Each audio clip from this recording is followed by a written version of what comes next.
오늘 욥기 33장 23절부터 33절까지입니다. 엘리후가 욥에게 하는 말, 엘리후의 말이 37장까지 계속 될 것입니다. 이 엘리후의 말은 그 전에 나왔던 세 친구들의 말과 차이점은 무엇이냐면, 세 친구들은 고난의 원인이 무엇인가, 과거의 원인을 캐는, 그것은 죄다, 여기에 집중했다면은 이 엘리후는 물론 고난의 원인이 죄다라는 과거의 내용도 있지만은 여기에서 멈추는 것이 아니라 고난의 의미, 또 고난의 가치, 고난의 유익, 고난을 통해서 우리가 얻게 될 목적이 무엇인가, 이 미래지향적인 그런 내용까지도 포함하는 것을 볼 수 있습니다.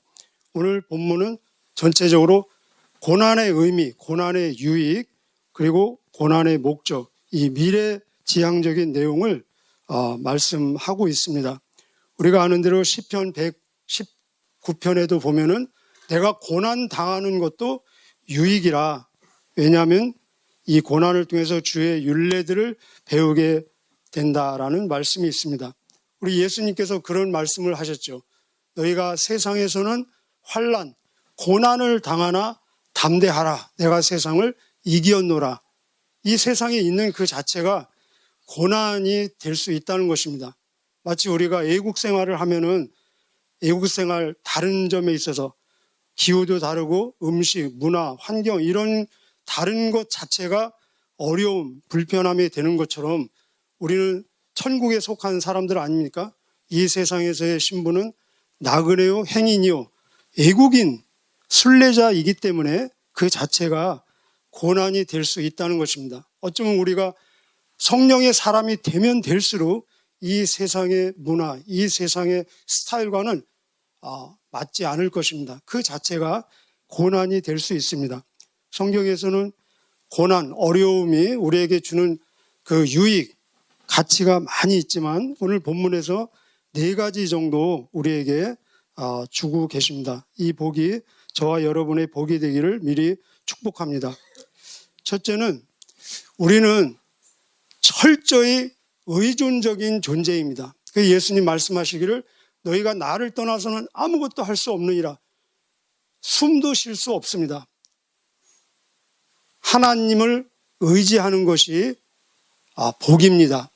그런데 고난은 우리로 하여금 하나님을 의지하게 하고 더 의지하게 만든다는 것입니다. 우리 23절부터 25절까지 한번 읽어보겠습니다. 시작. 그때 그 사람에게 천사가 도우러 와서 무엇을 해야 하는지 말할 것이다. 그러면 하나님께서는 그 사람이 무덤에 내려가지 않도록 살려주어라. 내가 그 몸값을 벌써 받았다라고 하실 것입니다. 그러면 그 병든 사람의 살이 아기처럼 다시 고와지고 어렸을 때처럼 회복되지요. 여기 좀 주목해야 될 단어는 천사라는 단어, 도운다, 원래는 이게 중보자로 나와 있습니다. 중보자. 그리고 24절에 몸값은 대속물이라는 뜻입니다. 그래서 결국은 회복된다. 이 내용은 한마디로 하나님이 천사를 중보자로 보내서 그 중보자가 대속물, 몸값을 치러 주어서 하나님께서는 사람의 착한 선행을 보고가 아니라 이 천사를 통한 중보자 몸값을 보시고 긍휼을 베풀으셔서 회복시키시고 구원해 주신다라는 그런 내용입니다. 그렇습니다. 모든 사람이 죄를 범해서 하나님의 구원에 이르지 못하고 의인은 없나니 한 사람도 없고 자기의 행위를 통해서 구원받을 사람은 한 사람도 없다. 이 범죄에는 저와 여러분도 들어가고 욥도 들어가겠습니까? 안 들어가겠습니까? 당연히 들어가겠죠. 그래서 우리에게는 하나님 앞에 구원받기 위해서, 하나님의 은혜를 받기 위해서는 대속물이 필요하고 이 중보자가 필요하다는 것입니다. 이분이 바로 누구십니까? 예수 그리스도시라는 것입니다. 그래서 디모데전서 2장 5절 6절에 보면은 하나님도 오직 한 분이시오 하나님과 사람 사이에 중보자도 오직 한 분 사람 되신 예수님이신데 그 예수님이 자기를 모든 사람을 위한 대속물로 주셨다. 이 모든 사람에게는 저와 여러분 그리고 욥까지 이미 포함이 된다는 것입니다. 왜냐하면 예수님은 아브라함 전부터 있었고 창세 전부터 있으셨기 때문입니다. 그리고 이 예수님의 중보를 통해서 저와 여러분 그리고 욥도 구원받고 회복되고 그리고 하나님의 은혜를 이미 앞당겨서 누리고 있다는 것입니다. 이 히브리서 7장 25절에 보면은 그 예수는 우리의 대제사장이 되셔서 자기를 통해서 하나님께 나가는 자들을 온전히 구원하실 수 있으니 이는 그가 우리를 위해서 항상 살아계셔 중보하시느니라. 로마서 8장에 보면은 누가 우리를 대적하리요? 죽으실 뿐 아니라 다시 살아나신 이는 그리스도시니 그는 하나님 우편에 앉아 계셔서 우리를 위해서 중보, 간구하시느니라 라고 말씀하고 계십니다. 저와 여러분 그리고 욥도 시대를 초월해서 이 예수님의 대속물 중보 기도를 통해서 회복되고 그리고 구원의 은혜를 누릴 수 있다는 것입니다. 오늘 우리도 기도를 통해서 더 많이 주님의 도우심을 간구하시기를 바랍니다. 주님의 도우심을 간구하고 주님께 의지하는 그것이 복이라는 것입니다.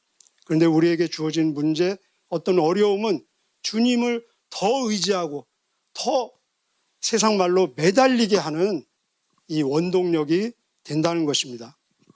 자, 두 번째 고난을 통해서 우리에게 주는 축복은 무엇이냐? 바로 열매를 맺게 한다는 것입니다.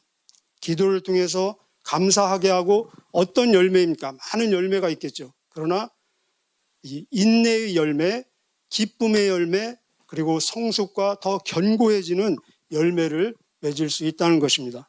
우리 26절 한번 읽어보실까요?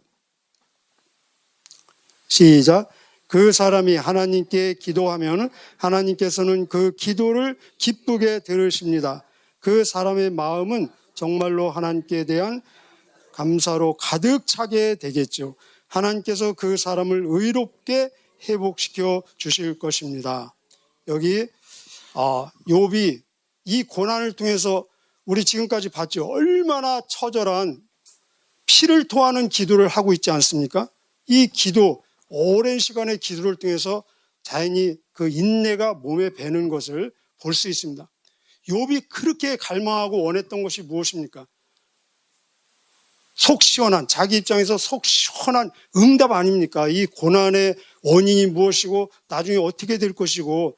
그런데 욥이 원하는 그 속 시원한 응답이 없는 것이 욥에게는 축복이요 은혜가 되었다는 것입니다. 결론적으로 만약에 욥이 그렇게 원하는 속 시원한 응답을 이미 받았다면 어떤 응답이겠습니까? 막 분명하게 들을 수 있는 꿈을 통해서라든지, 야 욥아, 사실은 네가 이래 해서 이런 고난을 받게 되었으니 조금만 참아라.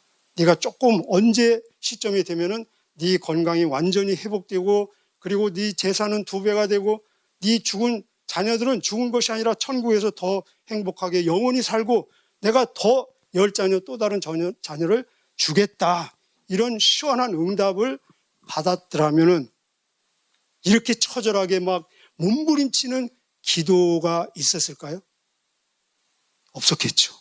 그러면은 이 엄청난 인내를 배울 수 있겠습니까? 그런 응답을 이미 받았다면은 사실은 이 욥기라는 책이 쓰여질 이유도 없는 것입니다. 속 시원한 응답이 없는 것이 우리 표현으로 그 당시에는 죽을 맛이지만 영혼의 관점에서는 오히려 진짜 은혜요 축복인 것을 볼 수 있습니다. 그래서 로마서 5장에 보면은 우리가 고난, 환난 중에도 즐거워할 수 있나니 이 환난, 고난은 인내를 낳고 인내는 연단을 낳고 연단은 소망을 이루는 줄 알미라. 우리 야고보서 1장에도 너희가 여러 가지 고난, 시련을 당하면 온전히 기쁘게 여기라. 이는 너의 믿음의 시련이 인내를 만들어내는 줄 너희가 알미라. 우리 시편 126편에 보면은 눈물을 흘리며 씨를 뿌리는 자는 어떻게 해요? 기쁨으로 단을 거두리로다. 이 눈물을 흘리면서 씨를 뿌린다는 건 그 속에 얼마나 많은 고뇌와 고난이 담겨 있지 않겠습니까? 자, 결론적으로 베드로전서 5장 10절에 보면 그런 말씀이 있습니다. 지금 이게 고난은 열매를 낳는다고 했죠. 어떤 열매입니까? 그 모든 열매를 베드로전서 5장 10절에 함축적으로 요약하고 있습니다. 모든 은혜의 하나님, 즉 우리를 그리스도 안에서 그분의 영원한 영광 가운데 부르신 이가 우리가 잠깐 동안 고난받는 너희를 결국은 온전케 하시고 회복시키시고 강건케 하시고 그리고 모든 터를 견고케 하시니라. 이 고난을 통해서 기도와 감사가 축적되고 그래서 그것을 통해서 인내의 열매, 기쁨의 열매, 성숙의 열매, 지식의 열매 그리고 견고해지는 열매를 우리가 맺히게 된다는 것입니다. 세 번째 유익은 여러분 하나님께 쓰임 받고 계시고 계속 쓰임 받고 싶으시죠? 아멘이십니까? 우리의 사역, 하나님께 쓰임 받는 지경이 넓혀진다는 것입니다.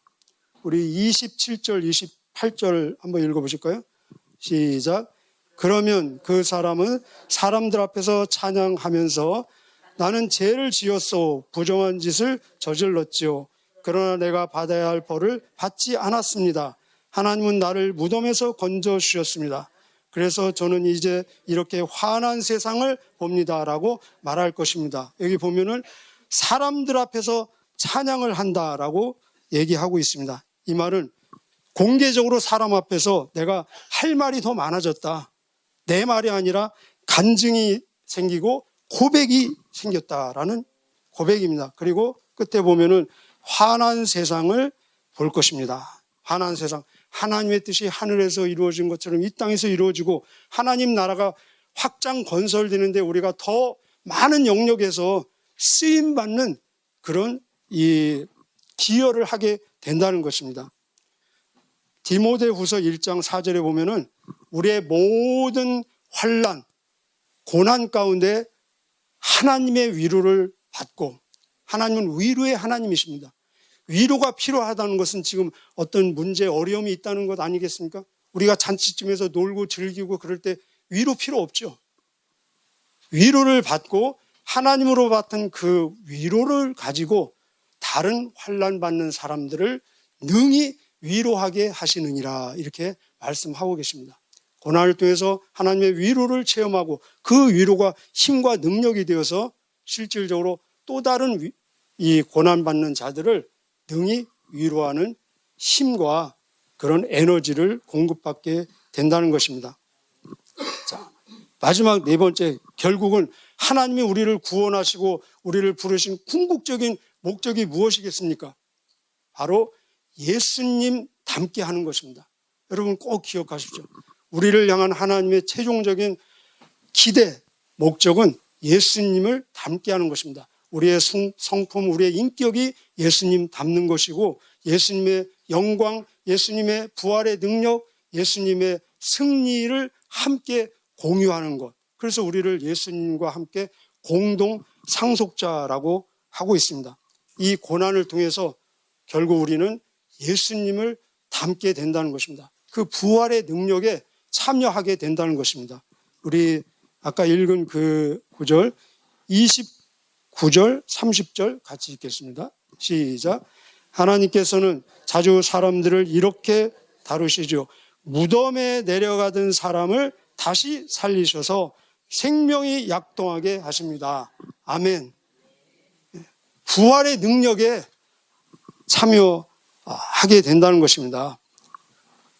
여러분 부활의 능력에 참여하고 경험하기를 누리기를 원하십니까? 그런데 우리가 알아야 될 것은 죽음 없이는 부활이 없다는 것입니다. 부활의 능력을 실질적으로 체험하기 위해서는 죽어야죠. 그죠? 승리를 많은 사람들이 원합니다. 승리하기 위해서는 싸움이 있어야 되죠. 죽도록 충성 없이는 생명의 멸관이 없다는 것입니다. 그래서 빌립보서 3장 10절에 보면은 내가 그리스도와 그의 영광의 권능을 체험하기 위해서 그의 고난에도 함께 참여하며 그의 죽으심과 함께 되기를 원한다. 이렇게 바울이 고백을 하고 있습니다. 우리를 부르신 목적, 베드로전서 2장 21절에 보면은 이 일을 위해서 너희가 부르심을 받았으니 그리스도께서도 너희를 위해서 고난을 받으사 너희에게 본을 끼쳐 그 자취를 따라오게 하려 하셨다. 그런 말씀이 있어요.